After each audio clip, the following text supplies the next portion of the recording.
네, 여러분 안녕하십니까, 평경장입니다. 영상 바로 시작하겠습니다. 현재 차트를 보면 8월 21일 지난주에 시작됐던 단기 상승세가 99일선이나 직전 매물대를 만나고 저항을 만나서 극복하지 못하고 종료된 걸 볼 수 있고요. 이게 예전에도 그랬었지만 상승세 만들어주다가 종료하고 이런 부분들이 반복되는 걸로 봐서는 약세장에서는 이런 정상적인 차트를 기대하면 안 될 것 같습니다. 그래서 그냥 올렸다가 꽂더라도 약세장이기 때문에 수긍할 수밖에 없다라고 말씀드리고 싶고, 소위 많은 사람들이 말하는 그냥 사기적인 차트다, 이런 차트도 그냥 약세장에서는 흔한 거라고 생각해야 될 것 같습니다. 비단 그 부분이 박스권으로 인식을 하든 아니면 단순하게 채널 상단을 만나서 저항을 만나서 내려가든 상관없이 이런 약세장에서는 올렸다가 내려꽂고 추세를 그냥 삭제를 시켜버리고 다시 출발시켜주는 차트가 그저 빈번하게 일어나기 때문에 당연한 거다, 또는 속편하게 흔한 거라고 생각하면 좋을 것 같고요. 이거를 기간을 길게 형성을 하든 아니면은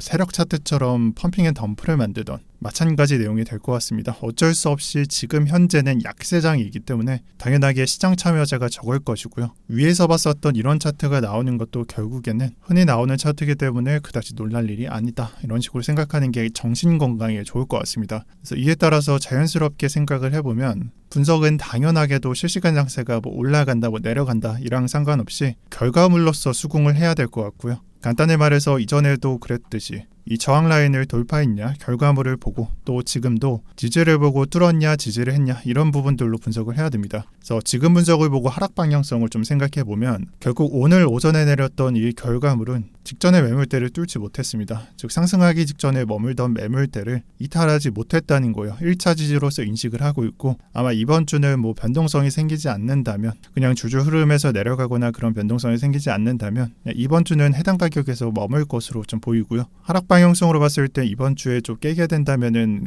애매하게 57K나 58K 부근에서 머무는 게 아니라 이 직전의 저가나 아니면 그 전에 매물대인 한 55나 56K 정도 해당 가격을 예상해야 됩니다. 그리고 또 깬다면 지지가 어디 있다 이런 걸 가늠하기 전에 우리가 지금 지켜보는 하락 방향성이 사실상 저가를 이탈하고 반등분해에서 되돌려 놓는 개념이기 때문에 조금은 과도한 게 아니라는 생각을 해봐야 되고, 그 의미는 저가를 좀 터치한다, 노크한다는 셈이 되기 때문에 단기적인 관점을 제외하고는 롱 관점을 열지 않는 게 좋습니다. 왜냐하면 큰 그림에선 연장되기 때문이다 라고 말씀드릴게요. 그래서 지금 하락, 이 짧은 하락을 보고 하락이 연장됐을 때 그림이 더 길게 갔을 때 그림을 설명드렸고요. 반면에 지금 그림은 사실 1차 지지가 나오고 있고 여기를 테스트하고 있는 과정이기 때문에 이 이후 그림에서 지지가 나왔을 때, 즉 옆으로만 횡보할 때 또는 천천히 저가를 올릴 때는 상승도 가능합니다. 무조건 하락으로 연결되는 게 아니라는 거예요. 그래서 방금 설명드렸듯이 저가를 지키면서 이 선물 차트인데 저가를 이탈한 것처럼 보이지만 현물은 지켰고 오히려 직전 저가 부근에 조금 더 위에서 지지가 나온 것으로 분석하시면 됩니다. 그래서 이런 방식으로 저가를 지키거나 아니라면 애초에 저가를 조금씩 올리는 방향으로 진행한다면 이게 상승하는 그림으로도 연결될 수 있다는 거예요. 그렇다면 여기서 문제점이 뭐냐? 시간이 많이 걸리고 이런 부분들이 일본 캔들이기 때문에 한 달이나 2, 3주 정도는 봐야 되겠죠. 그래서 시간이 많이 걸리고 지금 투자하는 대부분이 3월 달부터 약세장의 희망을 다 뺏겨버려서 투심을 잃었기 때문에 이 상승하는 그림을 보지 못한다는 거예요. 하지만 첫 번째랑 두 번째에 설명했듯이 이후에 나오는 그림에 따라서 결과물은 충분히 달라질 수 있습니다. 그래서 둘 다 논리가 있다라고 설명을 드릴 거고, 그럼 지금 상황에서 어떤 식으로 봐야 되냐? 사실상 지금 네모박스 쳐드린 이 구간이 제가 봤을 때는 9월 달부터 12월 달까지 4개월간에 24년도 4분기 3개월이나 4개월 정도의 방향성이 이때 나온다라고 생각하고 있습니다. 그래서 해야 되는 게 지금 하락한다고 해서 아니면 이전에 상승했다고 해서 방향성이 나온 게 아니기 때문에 이 부분의 캔들을 보고 결정하면 됩니다. 그러니까 쉽게 말하면 지지하는 그림이냐, 위에서 설명한 지지하는 그림이냐, 아니면 그냥 아예 대놓고 되돌려놓고 그냥 반등 준 다음에 더 빼는 그림이냐, 이런 그림을 보고 예측하시길 바라고요. 지금 55K를 마지막으로 지정해놨는데 상승으로 봤을 때는 거의 믿을 수 있는 마지막 구간이라고 보시면 될 것 같습니다. 그래서 저는 지금 구간이 가장 중요하다라고 저는 생각하고 있고, 올라가게 되더라도 이 구간은 절대 건들면 안 될 것 같습니다. 그리고 제가 사실상 지난주부터는 뭔가 변곡점이 도래했다, 중요한 포인트다, 이런 부분을 계속 말씀드리고 있는데 이 변곡점이라는 포인트가 기간상 거의 한계점을 만나고 있기 때문입니다. 현재 주봉 차트를 보면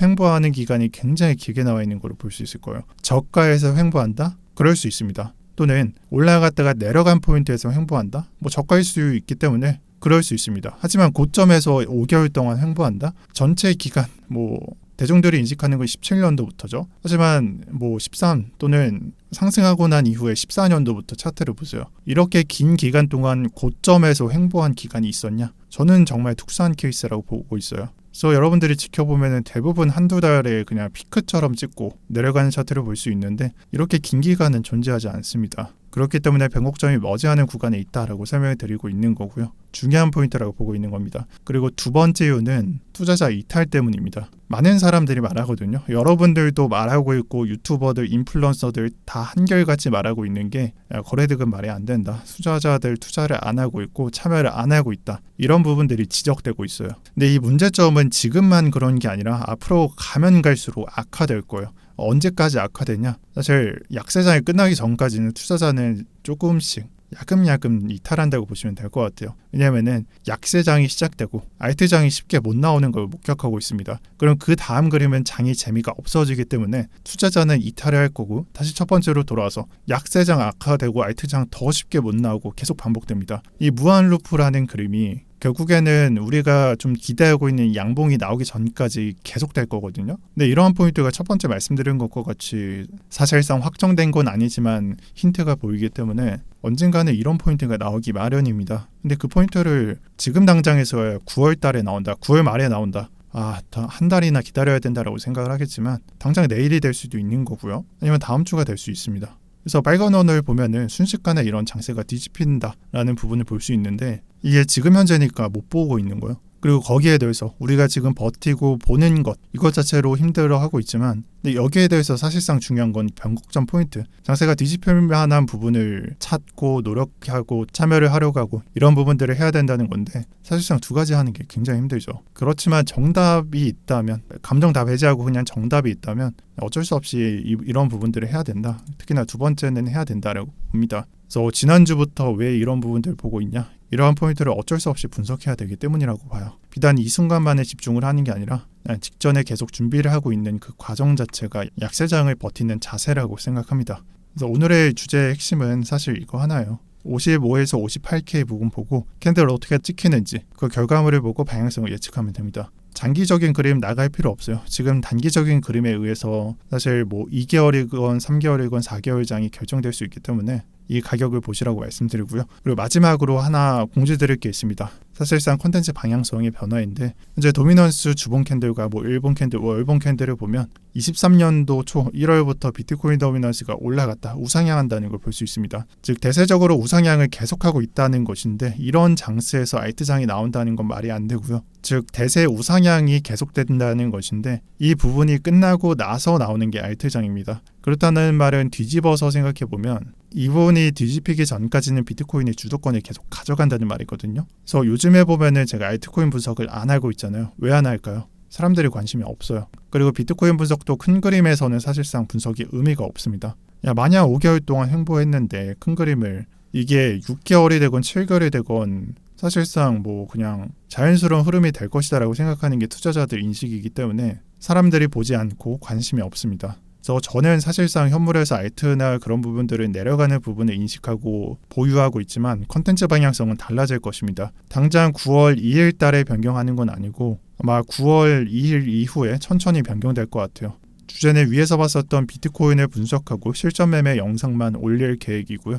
앞으로 영상 컨텐츠는 제가 돈을 잃었다, 뭐 벌었다 이런 컨텐츠가 될 텐데 둘 중 하나일 것 같아요. 모든 거를 다 잃고 거지가 되던 간에 아니면 지금보다 더 큰 돈을 벌던지 간에 둘 중에 하나는 결과물로 나올 것 같고요. 그리고 지금과는 방향성이 좀 달라질 것 같습니다. 제가 지금 한 4년간 영상 컨텐츠를 찍고 비슷한 영상, 현물 영상을 촬영했었는데 도전한다는 건 사실상 그렇게 쉽지 않습니다. 기존의 고객들은 떠나갈 것이고 욕하는 사람들도 있을 것이고 뭐 정말 다양하겠죠. 그런데 제가 생각하는 문제는 사실 여기서 정체되어 있냐 아니면 도전을 하냐인데 저를 아시는 분들은 아시겠지만 저는 인생 자체를 도전이라고 생각하기 때문에 여러분들이 웃던 비난하던 반응하지 않겠습니다. 그냥 새로운 도전을 하고 결과물을 수긍하겠습니다. 이게 9월 초나 아니면은 9월 말부터 실행하게 될 영상 콘텐츠 방향성입니다. 네, 재밌게 보셨으면 좋겠습니다. 영상 여기까지입니다. 네, 시청해주셔서 감사합니다. 오늘도 평경장이었고요.